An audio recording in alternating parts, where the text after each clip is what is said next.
अब जैसे इस क्वेश्चन में जो कार की बात हो रही है उसकी वैल्यू हर साल कम होगी, लेकिन एग्जाम में क्या होता है कि अपन गलती कर देते हैं। कम लाइक एवरी ईयर हमको कैसे कंसीडर करना है।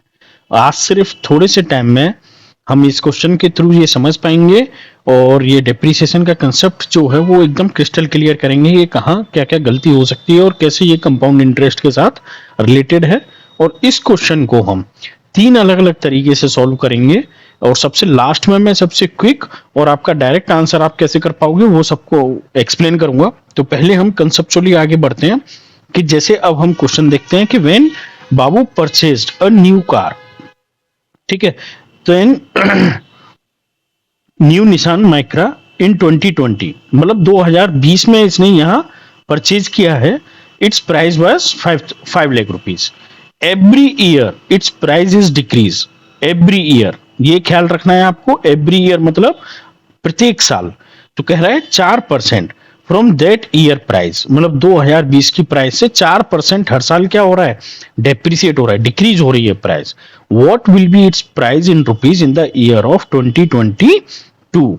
मतलब जब बाबू ने 2020 में एक नई निशान माइक्रा खरीदी थी तब उसका मूल्य 5 लाख रुपए था। प्रत्येक वर्ष इसके मूल्य में उस वर्ष के मूल्य की 4% कमी हो जाती है प्रत्येक वर्ष। अगेन मैं वापस से इस पर थोड़ा सा फोकस कर रहा हूं क्योंकि यही आपको मेन समझना है। तो 2022 में उसका मूल्य क्या होगा, ठीक है।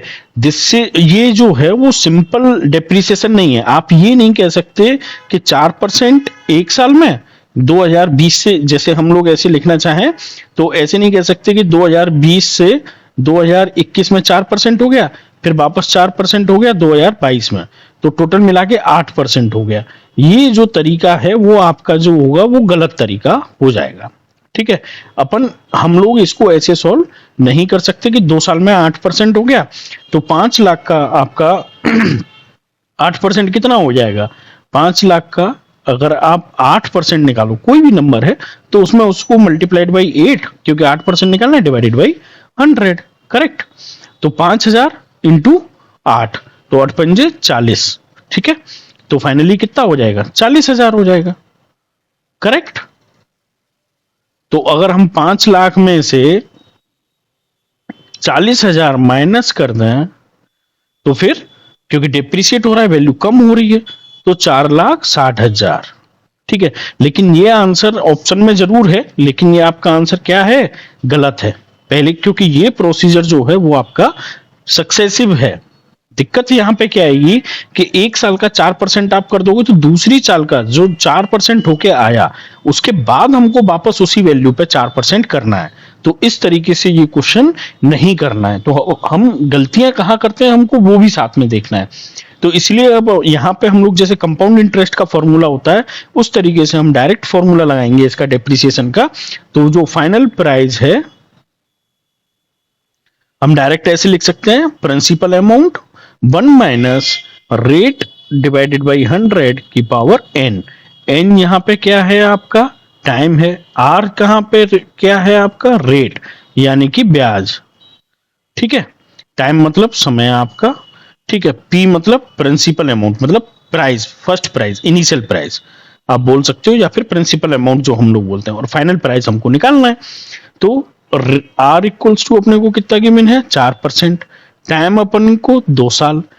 प्रिंसिपल अमाउंट अपन को कितना दे रखा है, 5 लाख। तो ये तीनों वैल्यूज हम यहां पे रख देंगे। तो 5 लाख 1 माइनस, माइनस क्यों, क्योंकि वैल्यू क्या होगी आपकी, डिक्रीज होगी, 4/100 की पावर 2, ठीक है। तो 5 लाख, ठीक है, ये हो गया 96/100 का स्क्वायर, ठीक है। तो ये इफेक्टिवली क्या लिखा हुआ है आपका, 5 लाख इंटू 96/100 इंटू 96/100। तो ये 4 जीरो जो हैं वो आपके 2 और 2 4, ठीक है। तो ये यहां पे जो बचा आपका 50 इंटू 96 इंटू 96, ठीक। तो 96 का स्क्वायर यहाँ पे आप जैसे मल्टीप्लाई, कभी कभी क्या होता है अपन मल्टीप्लाई में डरते हैं, नहीं डरना है। पहले इन दोनों डिजिट का मल्टीप्लाई करो, 36, 3 बचा मेरे पास। अब इनका क्रॉस मल्टीप्लाई करो, 9 6 54, 9 6 54, तो 54 54 कितना हो गया आपका, 4 और 4 8 और 5 108। अब उसमें 3 जोड़ दो, 111। 111 का एक आ गया, 11 वापस से आपका कैरी हो गया। अब वापस इन दोनों का मल्टीप्लाई कर दो, 9 नाम 81। 81 और 11 कितना हो गया, 1 1 2 8 और 1 9, ठीक है 92। अब ये आ गया आपका मल्टीप्लाइड बाई किससे करना है आपको, 50 से, तो 9216। तो जीरो तो बाई डिफॉल्ट रहेगा ही रहेगा, 5 से, 5 6 के 30, एक 3 हो गया, 5 1 5, 6 7 8 हो गया, 5 दूनी 10, तो जीरो वापस आ गया आपका, ठीक है, एक कैरी हो गया, 9 पंजे 45 और 1 46, ठीक है, 4,60,800। यह आपका फाइनली क्या होगा आपका आंसर।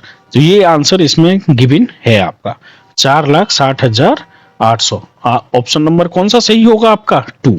तो जब भी हम डेप्रिसिएशन की बात कर रहे होते हैं तो ये फॉर्मूला आपको याद रखना है, और कभी भी आपको ऐसे क्वेश्चन नहीं करना है। तो जो नहीं करना है वो भी पता होना चाहिए, नहीं तो आंसर क्या होते हैं, गलत हो जाते हैं, ठीक है।